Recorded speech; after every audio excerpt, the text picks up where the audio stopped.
तो 5 मिनट में 25 खबरों के बाद आइए अब हमारी खास पेशकश आपको दिखाती है मैसेज क्लियर बीजिंग में फियर। जी हां, पूर्वी लद्दाख में एलएसी पर गर्दन तोड़ शिकस्त मिलने के बाद चीन ने बातचीत का नाटक किया, फौज हटाने का वादा किया, लेकिन ये सब दिखावा ही रहा। और अब एक बार फिर से चीन एलएसी पर न सिर्फ सैन्य जमावड़ा कर तेवर दिखा रहा है, बल्कि हथियारों को भी इकट्ठा कर रहा है। लेकिन भारतीय सेना ने भी चीन की हेकड़ी निकालने की पुख्ता तैयारी कर रखी है।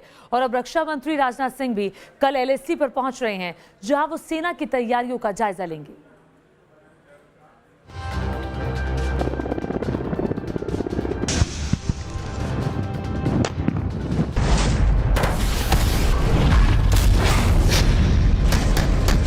देश हमारा सुरक्षित है।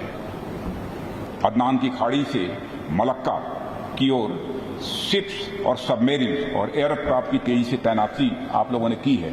मैं किस तनाव की बात कर रहा हूं? इंडो चाइना स्टैंड ऑफ की बात कर रहा हूं। उस समय जो आप लोगों ने तैनाती की है इंडियन नेवी की, मैं उसकी भी यहां पर प्रशंसा करना चाहता हूं। पहले कोची से चीन को चेतावनी और अब एलएसी से हुंकार भरेंगे रक्षा मंत्री। जी हाँ, देश के रक्षा मंत्री राजनाथ सिंह रविवार को लद्दाख दौरे पर जा रहे हैं, जहां वो एलएसी के फॉरवर्ड लाइन पर भी जाएंगे, सेना की तैयारियों का जायजा लेंगे।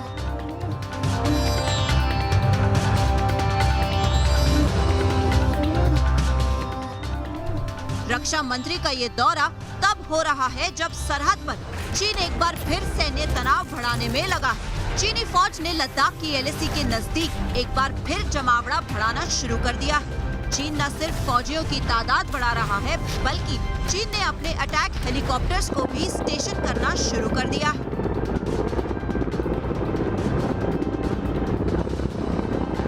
शायद उम्मीद थी कि चाइना हर इलाके से डिसएंगेज होकर पीछे चला जाएगा, जो कि हमारी डिमांड में थी और शायद उम्मीद भी थी।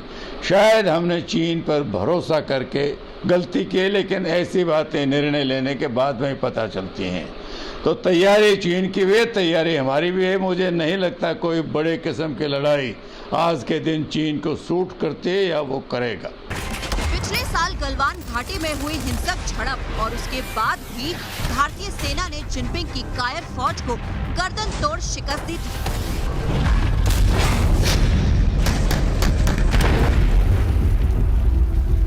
बाद में दोनों देशों में कई राउंड की बातचीत हुई। पेंगोंग झील की उत्तरी और दक्षिणी किनारे में दोनों देशों के सैनिक पीछे तो हटे, लेकिन चीन ने कई मोर्चों से अब तक अपनी फौज को पीछे नहीं हटाया है। आलम यह है कि अब दोनों देशों के 50 से 60 हजार सैनिक एलएसी पर तैनात हैं। चालबाज चीन की किसी भी हिमाकत का मुंह तोड़ जवाब देने के लिए भारतीय सेना भी तैयार है। सेना की इसी तैयारी का जायजा लेने के लिए रक्षा मंत्री एलएसी की फॉरवर्ड लोकेशन पर पहुंच रहे हैं। सेना प्रमुख एमएम नरवणे भी रक्षा मंत्री के साथ होंगे। जानकारी के मुताबिक रक्षा मंत्री लेह लद्दाख के दौरे पर सेना की 14वीं कोर यानी फायर एंड फ्यूरी के मुख्यालय का दौरा कर स्थानीय कमांडर से एलएसी के ताज़ा सूरत हाल की जानकारी लेंगे और फॉरवर्ड लोकेशन पर सैनिकों से भी मुलाकात कर सकते हैं। आपको बता दें कि रक्षा मंत्री का ये दौरा 2 दिनों का है। सेना की तैयारियों का जायजा लेने के साथ ही रक्षा मंत्री बॉर्डर रोड ऑर्गेनाइजेशन के प्रोजेक्ट्स भी देखेंगे और एलएसी के पास सामरिक लिहाज से अहम कुछ सड़कों का उद्घाटन भी करेंगे। इससे न केवल सीमावर्ती इलाकों में रहने वाले लोगों को आवाजाही में सुविधा मिलेगी, बल्कि सेना की मूवमेंट भी आसान हो जाएगी। रक्षा मंत्री राजनाथ सिंह 2 दिन की विजिट के लिए गए हैं लद्दाख में, जहां पे वो दौरा लेंगे चीन के खिलाफ स्थिति का, साथ ही साथ उस रोड का उद्घाटन करेंगे जो दौलत बेग ओल्डी से लेकर दारबुक तक है और जिसका चीन बड़े जबरदस्त विरोध कर रहा है। उसके बावजूद इस रोड का उद्घाटन क्लियरली चीन को मैसेज दिया जा रहा है कि हम अपने इंफ्रास्ट्रक्चर को किसी प्रकार से नहीं रोकेंगे। ये हमारी टेरिटरी है और अपनी टेरिटरी के अंदर हम हर प्रकार से वो कार्रवाई करेंगे जो हमारे हित में, जिससे हमारी पोजीशन स्ट्रॉन्गर होती है। बीआरओ के सामरिक महत्व की ऐसी सड़कों को तैयार किया है जिसने चीन की नींद उड़ा दी। इसमें सबसे पहली है लद्दाख की 256 किलोमीटर की दुर्बुक श्योक दौलत बेग ओल्डी की सड़क। जानकारों की माने तो इस सड़क के बन जाने से चीन की अक्साई चीन को लेकर चिंता बढ़ जाएगी और गलवान की घटना भी इसी सड़क की वजह से हुई थी। भारत को सामरिक बढ़त दिलाने वाली यही सड़कें चीन की आंखों में चुभ रही है, क्योंकि उसे लगता है कि ये सड़कें उसकी महत्वाकांक्षी one belt one road project के लिए खतरा साबित हो सकती है। करीब एक हफ्ते पहले ही रक्षा मंत्री अरुणाचल प्रदेश गए थे, जहां उन्होंने 12 सड़कों का उद्घाटन किया था। तब भी उन्होंने चीन को चेतावनी दी थी कि भारत शांति का पुजारी है, लेकिन हमले का मुंहतोड़ जवाब देना भी जानता है। हम तो शांति के पुजारी हैं, हम तो शांति चाहते हैं। हमने कभी एग्रेशन भारत की तरफ से कहीं भी नहीं होने दिया है दुनिया के किसी देश के साथ, चाहे हमारे पड़ोसी हो चाहे कोई भी हो।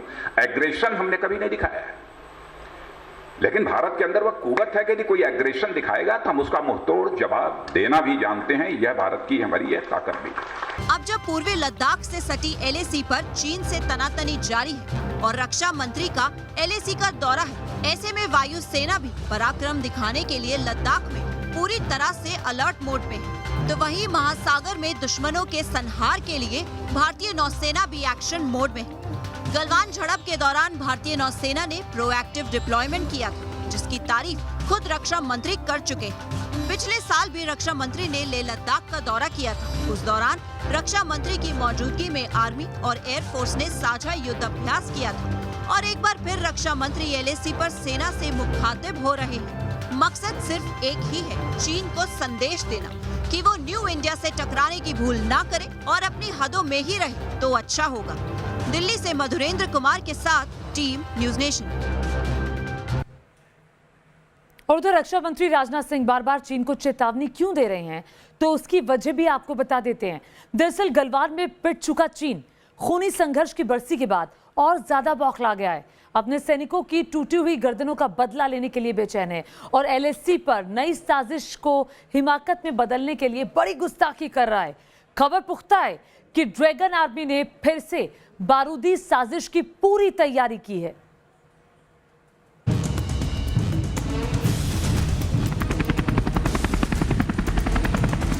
LAC के उस पार पहले चीन की एयरफोर्स ने की वॉर एक्सरसाइज, फिर LAC के करीब S-400 anti missile defence system की 2 स्क्वाड्रन तैनात की और अब देपसांग और गोगरा हाइट्स में सैन्य जमावड़ा बढ़ाया। LAC पर चीन की इसी चालबाजी को देखते हुए भारत ने उसे आखिरी अल्टीमेटम दिया तो चीन तिलमिला गया। उल्टा चोर कोतवाल को डांटे की तर्ज पर भारत पर ही अतिक्रमण का आरोप लगाने लगा, जबकि हकीकत ये है कि 10 फरवरी को भारत और चीन के बीच समझौते के बाद भी डी-एस्केलेशन पर चीन अमल नहीं कर रहा, बल्कि वो LAC के करीब अपनी सेना को बढ़ा रहा है। पेंगोंग 100 सेक्टर को छोड़कर LAC के साथ कई पॉइंट पर अभी भी चीनी सैनिक डटे हुए हैं। चीन ने देपसांग, गोगरा हाइट्स और दूसरे स्थानों पर हजारों सैनिकों की मोर्चाबंदी कर दी है, जिससे हर वक्त तनाव की स्थिति बनी रहती है। ये इलाका उत्तर पश्चिम में काराकोरम से लेकर लद्दाख सेक्टर के दक्षिण पूर्व में चुमार तक फैला हुआ है। बीते एक साल में 11 दौर की कमांडर लेवल बातचीत और भारत चीन सीमा मामलों पर बातचीत के लिए बनी WMCC की 22वीं बैठक के बाद भी चीनी सेना अब तक पीछे हटने को तैयार नहीं है। उल्टे LAC पर मौजूद अपनी सेना को अत्याधुनिक हथियारों से लैस कर रहा है। ये 8वीं WMCC मीट थी गलवान के बाद में, जिसमें किसी प्रकार का कोई नतीजा नहीं निकला। ये साफ तौर पे दर्शाता है कि चीन की मंशा सही नहीं है। चीन हर दिन अपना जमावड़ा और बढ़ा रहा है, एडिशनल हवाई जहाज ला रहा है, एडिशनल मिसाइल यूनिट्स ला रहा है, एडिशनल एयर डिफेंस यूनिट्स ला रहा है और यहाँ तक कि S-400 मिसाइल सिस्टम भी ले आया है और अपने न्यूक्लियर बॉम्बर्स को भी ले आया है। चीन ने पेंगोंग झील इलाके से अपने सैनिकों को पीछे हटाने का नाटक किया, लेकिन उसने HQ-9 और HQ-16 जैसे अपने एयर डिफेंस सिस्टम को नहीं हटाया, जो लंबी दूरी से ही किसी लड़ाकू विमान को टारगेट कर सकते हैं। इतना ही नहीं, भारतीय सेना की आर्टिलरी में शामिल multi barrel rocket launcher BM-21 का मुकाबला करने के लिए चीन ने multi barrel rocket launcher PHL-11 122 mm तैनात किया। ये एक बार में 40 रॉकेट दाग सकता है। इसके अलावा PLA ने हल्के 38 टन टाइप 15 टैंक तो T-99 और T-96B WZ-551 बख्तरबंद गाड़ियों को भी LAC के करीब तैनात कर रखा है। तो वहीं सतह से हवा में मार करने वाली मिसाइल को भी ऑपरेशनल मोड में रखा है। चीन पिछले कुछ समय से हाई एल्टीट्यूड इलाकों में अपनी हेलीकॉप्टर ऑपरेशन पर भी खासा ध्यान दे रहा है। इसके के लिए Z9 और Z20 हेलीकॉप्टरों के अलावा अपने लड़ाकू विमानों को भी तैनात कर रखा है। हाल ही में पूर्वी लद्दाख के करीब 2 दर्जन चीनी लड़ाकू विमानों ने युद्ध अभ्यास भी किया था। इनमें मुख्य तौर पर J-11 फाइटर जेट्स और कुछ J-16 जेट शामिल थे। इस युद्ध अभ्यास पर भारत भी काफी करीब से नजर रखे हुए थे। चीन ने इस एक्सरसाइज को हॉटन, गारगुसा और काशगर समेत कुछ एयरफील्ड से अंजाम दिया, जिन्हें हाल ही में अपग्रेड किया गया है। खबरों के मुताबिक तिब्बत में चीन ने 2 से ज्यादा नए एयर लैंडिंग साइट तैयार कर उन्हें ऑपरेशनल कर दिया है। इसके साथ ही शिनजियांग और तिब्बत के दक्षिणी हिस्सों में चीन ने surface to air missile defence system भी तैनात कर दिए हैं। साथ ही एंटी एयर लॉन्चर्स भी खबरों में हैं। माना जा रहा है कि अपाचे जैसे अटैक हेलीकॉप्टर से बचने के लिए चीन ने शॉर्ट और mid range anti air rocket launchers deploy किए। चीन की चुनौतियों का जवाब देने के लिए इंडियन एयरफोर्स भी अपने सबसे विध्वंसक राफेल लड़ाकू विमानों को लद्दाख के आसमान में उड़ा रहा है। तो वहीं लद्दाख के पहाड़ों पर मुस्तैद भारतीय सेना के शूरवीर भी हदें लांघने वाले दुश्मनों को बेदम करने के लिए तैयार है। दिल्ली से मधुरेंद्र कुमार के साथ टीम न्यूज़ नेशन। और देखिए, एलएसी पर चीन चाहे जो तैयारी कर ले, जंग की सूरत में लद्दाख के पहाड़ों पर उसके सैनिक पीठ दिखाकर पीछे भाग जाएंगे, क्योंकि एलएसी की कड़ाके की ठंड में चीनी सेना के पैर पहले से ही उखड़ रहे हैं। बीते 1 साल में चीन ने वहां तैनात 90% सैनिकों को बदल दिया। इसी से आप समझ सकते हैं कि अगर चीन लद्दाख में दिखाएगा आंख, तो भारतीय सेना के पलटवार में हो जाएगा खाक।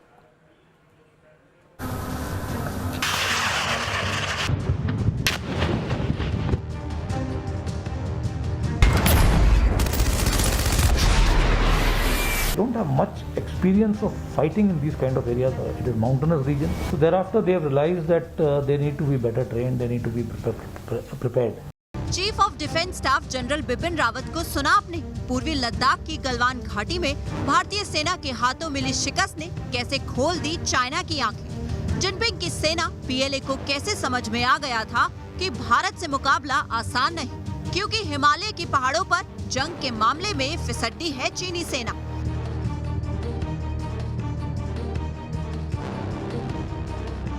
क्योंकि लड़ाई की कौन कहे, ठंड के कारण ही एलएसी पर तैनात चीनी सैनिकों के पैर उखड़ गए।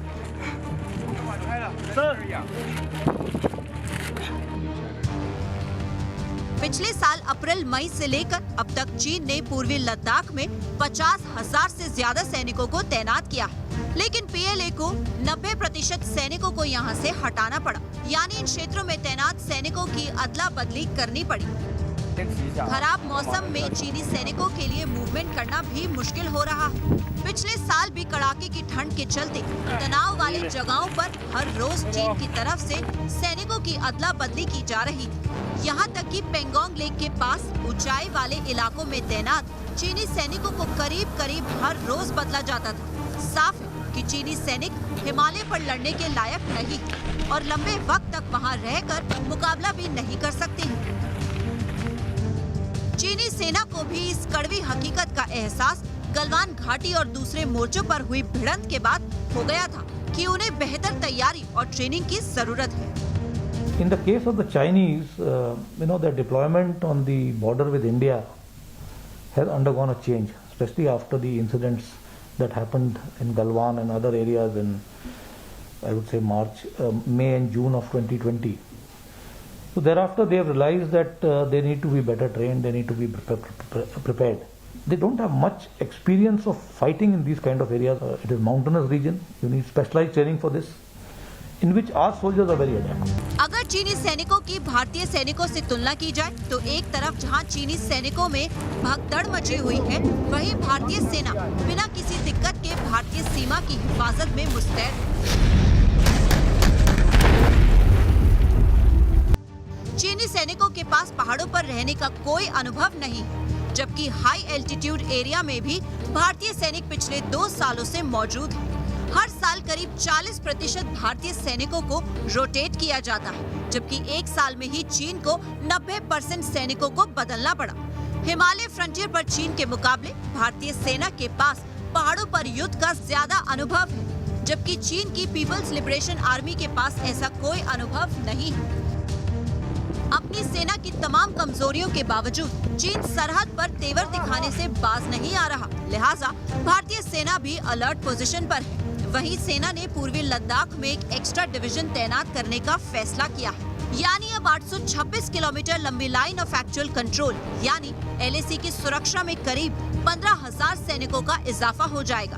पूर्वी लद्दाख में एलएसी पर पहले से ही दोनों ओर से 50-50 हजार सैनिक आमने सामने तैनात हैं। पिछले एक साल में एलएसी पर सैनिकों और साजो सामान दोनों में जबरदस्त बढ़ोतरी हुई है। पूर्वी लद्दाख में होविट्जर तोपों M77 तैनात की गई। इसके अलावा सेल्फ प्रोपेल्ड होविट्जर K9 वज्र को भी इसी साल फरवरी में लद्दाख में तैनात किया गया था। सेना ने अटैक हेलीकॉप्टर अपाचे को भी लद्दाख में मोर्चे पर तैनात किया है।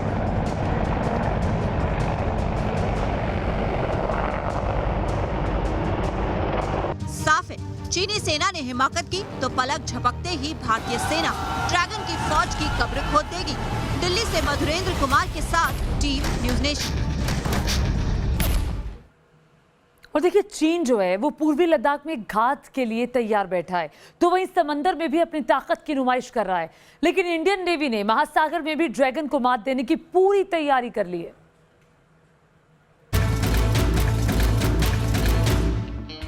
हिंद महासागर में भारत और अमेरिका ने वॉर एक्सरसाइज की और इस वॉर एक्सरसाइज में अमेरिकी नौसेना के साथ भारतीय वायुसेना ने अपनी ताकत दिखाई, तो अगले ही दिन चीन की बौखलाहट सामने आ गई।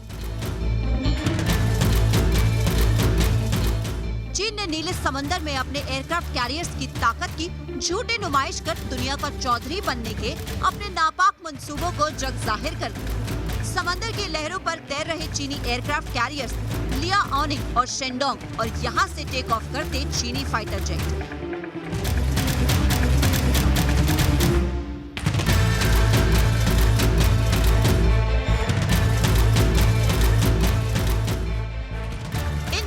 कैरियर्स के साथ एम्फीबियस शिप हेनान भी नजर आ रहा है। समंदर में इस पावर गेम का मकसद सिर्फ एक ही है, अमेरिका और भारत को संदेश देना। लेकिन चीन ये भूल रहा है कि समंदर में उसका गेम ओवर करने के लिए भारतीय नौसेना पहले ही तैयार है।